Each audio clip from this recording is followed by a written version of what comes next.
Hannah on the Road podcast. I'm Hannah, your host for today, and as usual, I'm coming to you from my living room in Berlin, where it's hot again, so there might be sweat. Also, I can't really see you.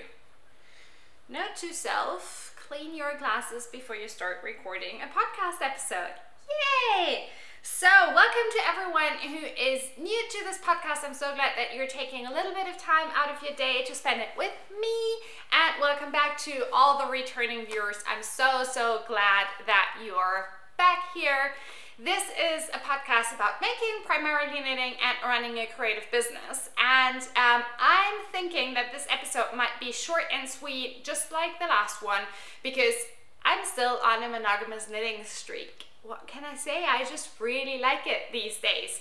So we're going to talk a little bit about what I've been working on in the past 2 weeks since we saw each other the last time. Then have some really exciting shop news, and we're going to finish this episode with a special segment on running a creative business where we're going to be talking about Etsy. Before we get into the making part, however, a few organizational details. You can find me on the internet in two places when we're talking website. There is hlh-designs.com, the website and shop for my project bag and knitting accessories label, and there is an Instagram account associated with that, which is hlh.designs. And then there is a second website, which is hannalisahaferkamp.com, and the likewise named Hannah Lisa Haferkamp Instagram account, which is where I'm talking and posting content all about running a creative business and building it up in a sustainable way. Show notes to this episode and all the episodes will be in the down bar below in a condensed format. If you want the real deal, go to hannalisahaferkamp.com and click on the blog, and then you'll see all of the show notes. I think that was everything with regards to organizational details, but if we're talking about coaching, I am taking this as a segue into talking about Patreon and welcoming our latest Patreon member, Amy. Hi! If you're watching this, thank you so much for joining us, and I can't wait to hear what you're gonna create with the Patreon content. For everyone who's new to this podcast, I'm running a Patreon page where I'm posting a monthly Creative Boss tutorial video. So in case you are running your own creative business and you would like to get a little bit of help and tips and advice, go check that out. Link is in the down bar below. Alrighty, let's look at my cheat sheet. Yeah, that was everything organization-wise that I wanted to talk about today. And now let's get into the making part. First of all, I received a lovely email after last week's episode alerting me to the fact that I have the tendency of showing the things that I'm talking about when I'm talking about the knitting part, like really briefly and not very, I don't hold them up for you to see really clearly, and I'm really sorry about that. I don't know why that is. Maybe it's because it's an unnatural movement to hold it up like this for like an extended period of time, but I'm really thankful for that feedback, and I will try my best to be better about it. The first thing that I want to talk with you about today, but only quite briefly, is a recently finished object. So recent, in fact, that it is so damp because I've plucked it straight from the blocking mat, that it's just put like a really nice wet water stain on my sofa. So yay for that. So I finished this knitting project yesterday, which is the good news. The bad news is I can't show it to you just yet. It's my Stonethwaite Sweater, a pattern by Linda Marving, that I've been knitting for the Fiber Company's beta knitting program. And I can't show you the finished object before the collection that the sweater is from has launched in September. I will show you a tiny little glimpse of it because it's really nice, and I really love the yarn behind it. And I am going to record or integrate this into a longer podcast episode once the collection has launched, because I think it's just not fair to, well, either you or the fiber company if I talk about this now in an extended version and you can't get your hands on the pattern and you can't get your hands on the yarn.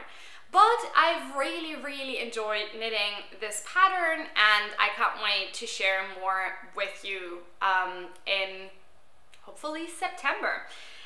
So yeah, I mean, I've said this before when I talked about this. So I was part, or am part of the beta knitting program for the fiber company's new yarn line launch. They're gonna launch a 100% Romney DK yarn in September that's called Lore, and I applied for the beta knitting program and got accepted and knit a lovely sweater that fits perfectly. Well, before blocking, I haven't tried it yet, but I'm really excited about it and I can't wait to share more about that with you come September.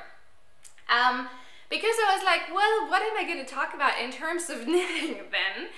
I decided yesterday night that I at least wanted to put a little bit of work into the project that's sort of next in my queue.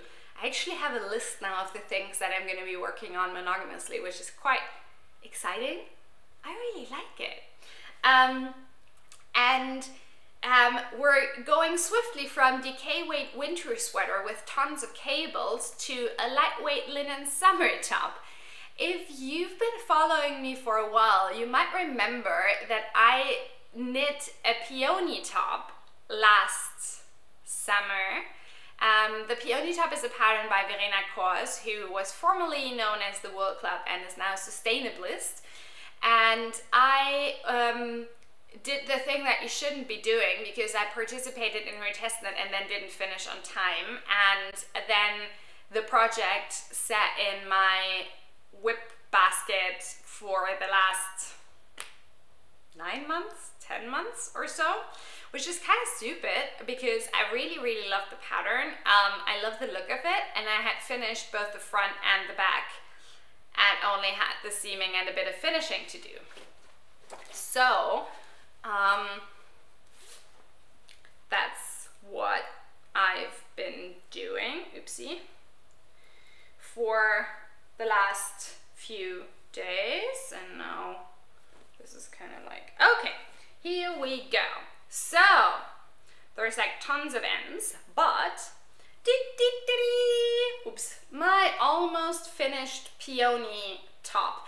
So as you can see, this is a V-neck sleeveless tank top that is mostly plain stockinette, and then it has this beautiful hem detail with a little bit of lace and twisted stitches, which I really love. And it's knit in Lino Muka, which is a 100% Lithuanian linen in the colorway Peony. I knit the body on 3mm needles, and the neckline is knit on 2.75mm needles. And yeah, I'm really happy with this. So what I still have to do is I have to pick up the stitches around the armholes and do a little bit of finishing work on those, and then I'm done. So yesterday I picked up the neckline and knit a little bit here and sort of did the finishing to the neckline, and I really like how that looks. And I'm hoping that by tonight I have this done, and then I only have to weave in the ends and maybe throw it in the washing machine and yeah, call it a day. Because that's the really nice thing about linen knitted objects. You can throw them in the washing machine and they're only getting better. So yeah, but I do think that I blocked this like way back when, sometime last year, before I seamed it, which is something, by the way, the seaming I did like this week, right? So yeah, really like it, can't wait to have that in my wardrobe, and then maybe I can wear it when I record the next time. So that's gonna be exciting. And then just to give you sort of like a quick outlook on what's gonna jump on my needles when I'm done with this, and that is a swatch for a sock pattern that I'm designing for our next Making Stories publications, Jewels, which is coming out in November. So there's that. Not sure how much of that I can show you, but socks are gonna be quick, so especially if I'm knitting monogamously. So yeah, I think we should be fine with some knitting content at least. Do you find this boring? Like, is it boring that I only have like one, maybe two things to show and talk about in the podcast episodes now? Do let me know in the comments below what you think about it, okay? Alrighty, I want to move on into the shop update segment, and I have two really exciting things that I want to talk about. The first is a quick announcement that the Soft and Strong Socks pattern that I launched with the lovely Anne from Isis and Pearls a few weeks ago is now available as a single pattern on Ravelry. So if you've been having your eye on this and you've been waiting for the single pattern release, it's now up there. You can purchase it both on Ravelry and on my website actually. And there are still, I think, like 3 kits or so left, so if you've been wanting to get the original yarn and a project bag and the pattern together, you can also still do that.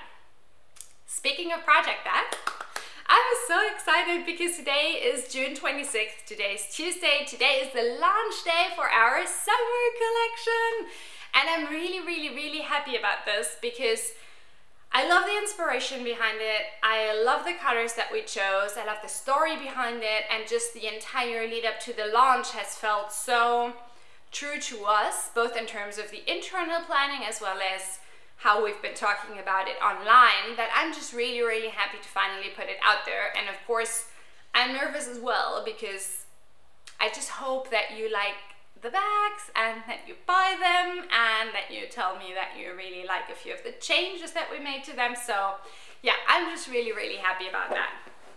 So the summer collection was inspired by strong women. Way back when, I think in March, I made a mood board on Pinterest where I just put a few of my very favorite kick-ass ladies out there and their work. And then when we went to go buy fabric, it was actually quite difficult to nail it down what we wanted in terms of the fabric colors. But it quickly turned out that I really wanted to have a white and a black, and then a few really strong colors that sort of just represent, to me, the width and breadth and depth of kick-ass women. And that's what we did. There are a few things that I want to talk about before I actually show you the colors. One is that we got a lot of feedback that you wanted to see all the back colors of a collection at the very beginning of this collection being available. So previously what we've always done is that we've sort of launched, let's say we had a collection online for 3 months, we've sort of launched things bit by bit. We're not doing that anymore. So we're launching all 5 colors for the summer collection today, and then we're going to be updating the shop regularly over the summer, but there won't be any new colors coming into the shop.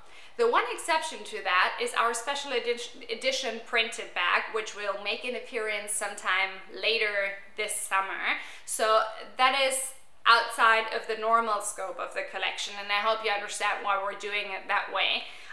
We're going to be talking a little bit more about how that's going to go down once we're preparing for that launch, but for now, these are the 5 colors that are available. They're available both in the online shop. They will be available tonight, so June 26th at 7 p.m. Berlin time, CEST.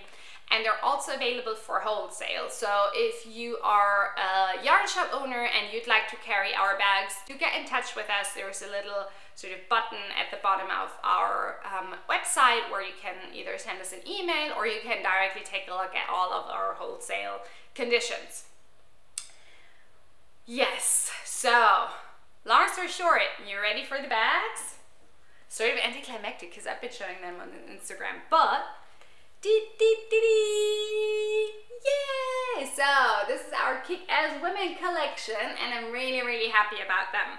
Let me walk you through them one by one. So I'm showing you the small bags, but all of those will be available in medium and in large as well. Let's talk with this one. This is called Shuri. Shuri after my absolute favorite character in Black Panther, which is one of the most amazing films I've seen in a long time. And this is actually really exciting because we're taking it back to a firm favorite from last year. It's an off-white herringbone that you might recognize from my collaboration with Ida from Willa Pig last year. So yay! I'm really happy that this is back and that we get to enjoy this fabric again that so many of you actually really loved. Yay!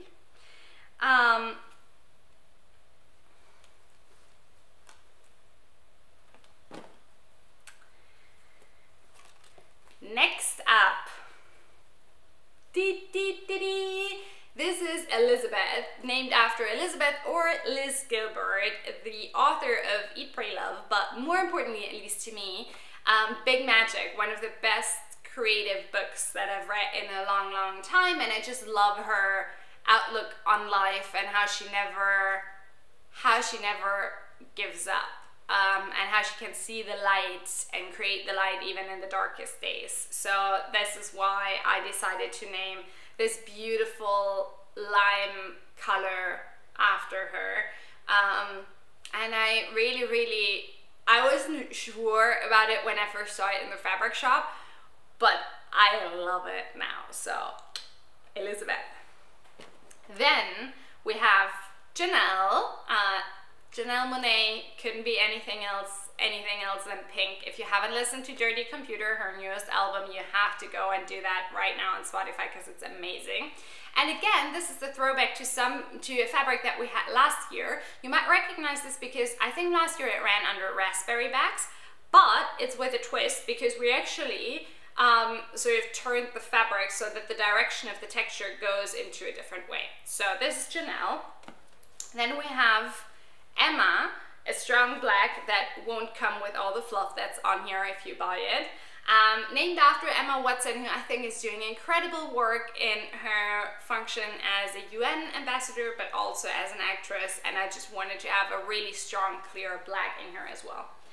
And then last but not least, I think this blue is probably my most favorite blue that we've ever had because it's this gorgeous shade of petrol that's named Chimamanda.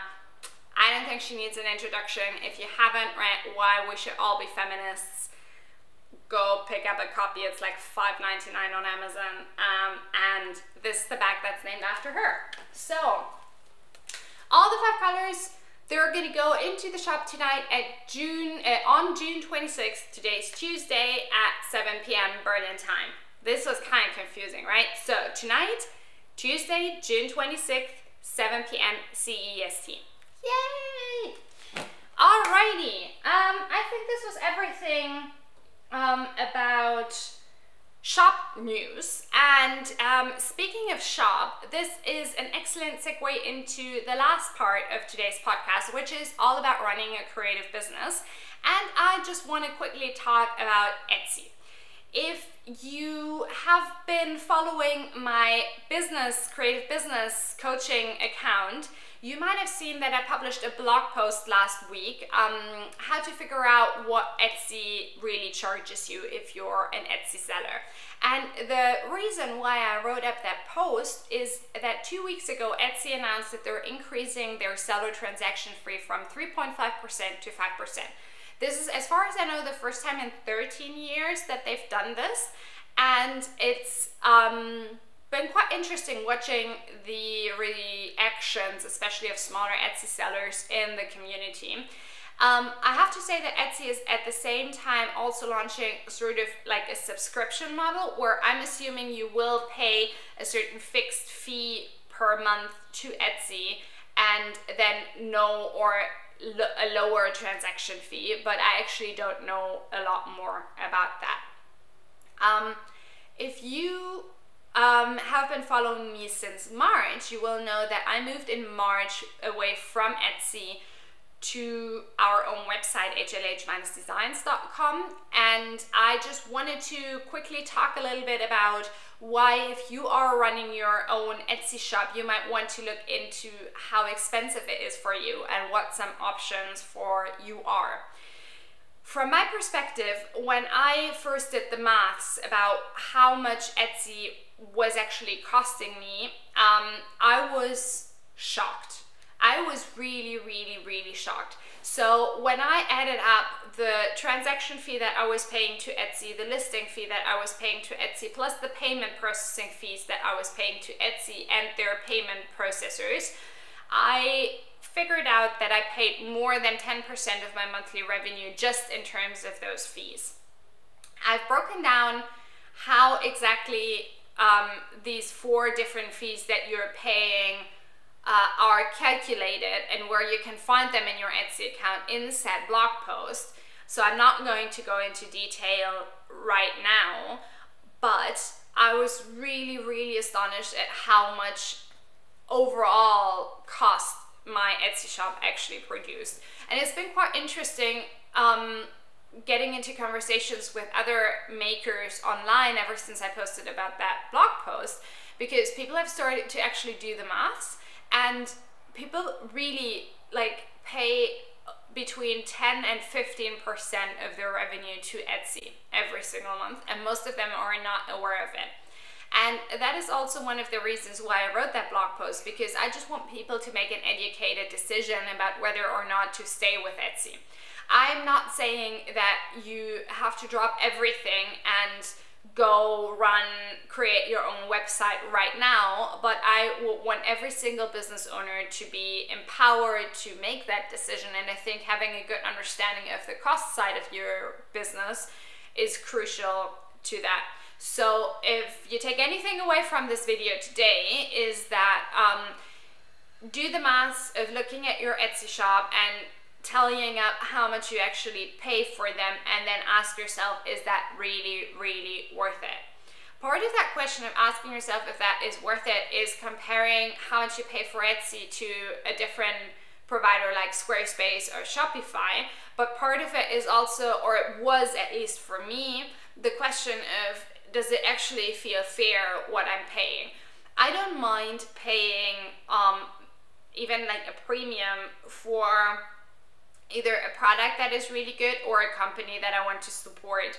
But honestly, if you're asking me at this point in time, Etsy is neither of those. For the longest time, Etsy was a company that I really wanted to support. They had a B Corp certification,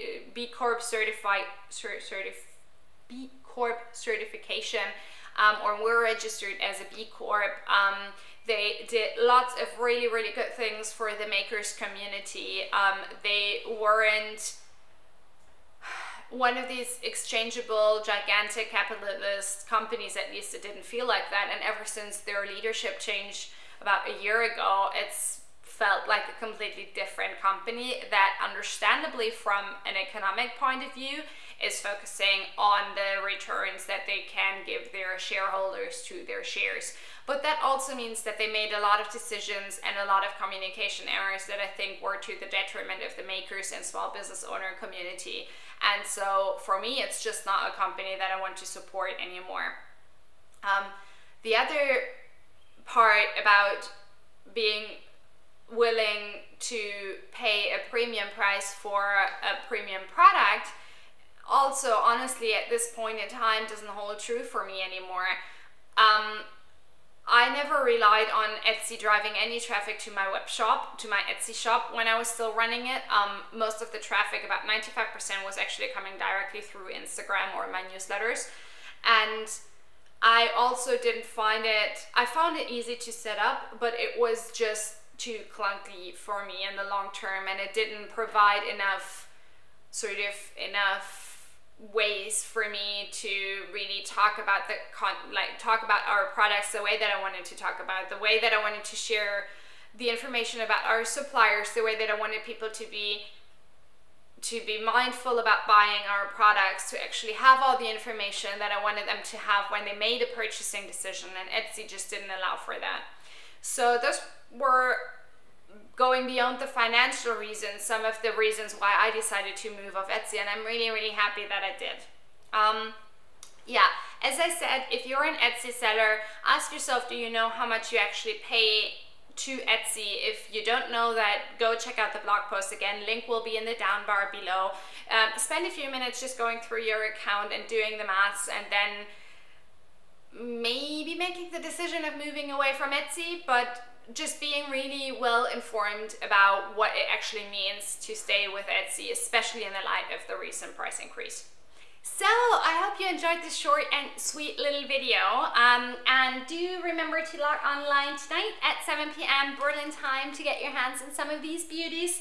And if you like this video, give it a thumbs up or two, and hit the subscribe button if you want a little sweet email notification every time I upload a new video. And other than that, I hope you have a wonderful next 2 weeks, and I can't wait to talk to you again very, very soon. Bye!